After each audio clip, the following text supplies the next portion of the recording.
सरकार से मेरा प्रश्न कि महाराज जी, आप जैसे संतों से हम सब ने सुना है कि भक्ति में शक्ति होती है, और इसका उदाहरण जैसे कि आपके ही वृंदावन में प्रेमानंद जी महाराज हैं, जिनकी दोनों किडनी खराब है। तो क्या ये सब सच्चाई है कि ये भक्ति की वजह से ही प्रेमानंद जी का जो इतना दिन से रहना इस पृथ्वी पे, उसके बारे में थोड़ा सा बता दें। ये सवाल हमारे, और इसमें अगर कुछ ऊंच नीच हो तो मैं क्षमा चाहता हूं। ये मुझे सुनना है आपके मुखारबिन से। नहीं, प्रश्नों में कोई ऊंच नीच थोड़ी होती है। आपने जो पहला प्रश्न किया ना हमारे प्रेमानंद बाबा के बारे में, इस समय आप सब जानते हैं, आप देखते भी होंगे, इस समय उनका जलवा चल रहा है, जलवा। और हमारे देखो, हम तो उनको प्रेमानंद बाबा को हम हमारे वृंदावन में रहते हैं वो, इसलिए हम एक तरह से उनको इस वक्त सनातन के भीष्म पितामह की श्रेणी देते हैं इस समय। और राधा रानी की विशेष कृपा है उन पे। कृपा तो देखो सब पे होती है राधा रानी की, उन पे विशेष क्यों है? कृपा तो हम पे भी है राधा रानी की, आप सब पे भी है, लेकिन उन पर विशेष क्यों है? उन पर विशेष इसलिए है कि उनका एक नियम मुझे बहुत प्रिय लगता है, जो राधा रानी की वजह से ही है। क्या? वो वृंदावन को छोड़ के नहीं जाते कहीं। वो वृंदावन को छोड़ के, उनके पास कितने कितने ऑफर आते हैं कि महाराज चलो कुछ आप वहां प्रवचन करना। पता है, हमारे यहाँ कहा जाता है कि हम जैसे वक्ता जो कथा करते हैं, जो वृंदावन को छोड़ के कभी कहीं जा रहे हैं, कभी कहीं जा रहे हैं, कभी कहीं जा रहे हैं, हमारे वृंदावन में ऐसी मान्यता है कि उनको किशोरी जी भेजती हैं, ब्रज से बाहर जाओ। क्यों? बोले ये तुम्हारी सजा है। वृंदावन से बाहर जाना वो हम लोगों के लिए एक तरह से सजा है। अच्छा, ये राधा रानी क्यों हमको सजा देती है? ये कि हमको वृंदावन से बाहर भेजने की सजा देती है। हमसे कोई भूल में, कोई चूक में, कोई अपराध बना, ठीक है, मैं सब वक्ताओं की बात कर रहा हूं, जो बाहर जाते हैं, कोई अपराध बनता है, राधा रानी कहती हैं इस अपराध को मिटाने जाओ। क्यों? क्योंकि प्रचार करो कृष्ण नाम का, उससे तुम्हारा एक तो तुम्हारे पाप खत्म हो रहे हैं, एक जो लोगों के पाप हैं उनको भी खत्म करो और वृंदावन छोड़ के जाओ।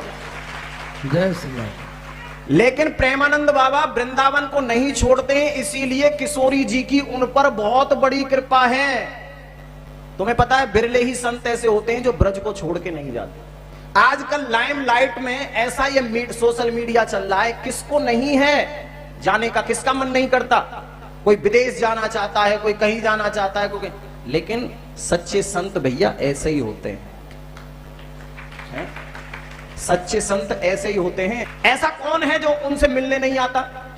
ऐसा कौन सेलिब्रिटी है जो नहीं आता? देखो, हम सेलिब्रिटियों के पास जाएं, अगर हम किसी सेलिब्रिटी से मिलने जाएं, पता है लोग सेलिब्रिटी किनको कहते हैं? फिल्म के हीरो हो, फिल्म की हीरोइन हो, उनको हम लोग सेलिब्रिटी कहते हैं। लेकिन वो सेलिब्रिटी कैसे हैं पता है? बड़े खतरनाक वाले हैं।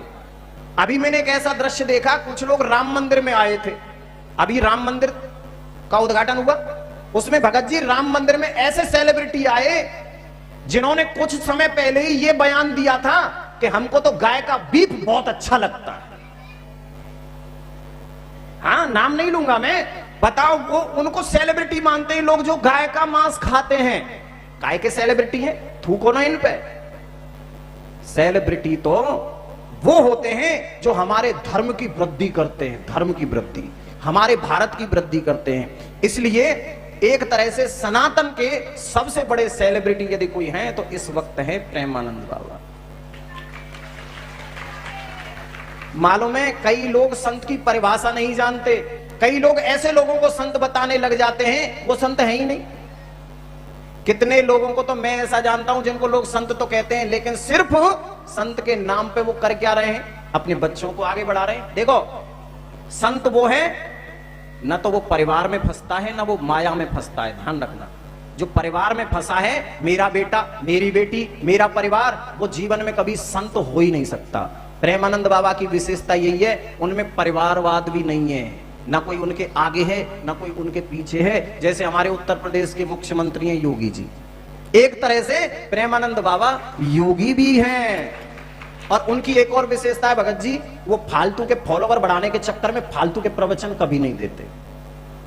बहुत से लोग फॉलोवर बढ़ाने के चक्कर में जाने क्या क्या करते हैं, कैसी कैसी चीजें डालते हैं, लेकिन वो सिर्फ राधा नाम, वृंदावन की महिमा, ब्रजवासियों की महिमा। कोई ब्रजवासी आज उनके पास चला जाए, उठ के साष्टांग चरणों में लेट जाते हैं वो, ये उनकी विशेषता है।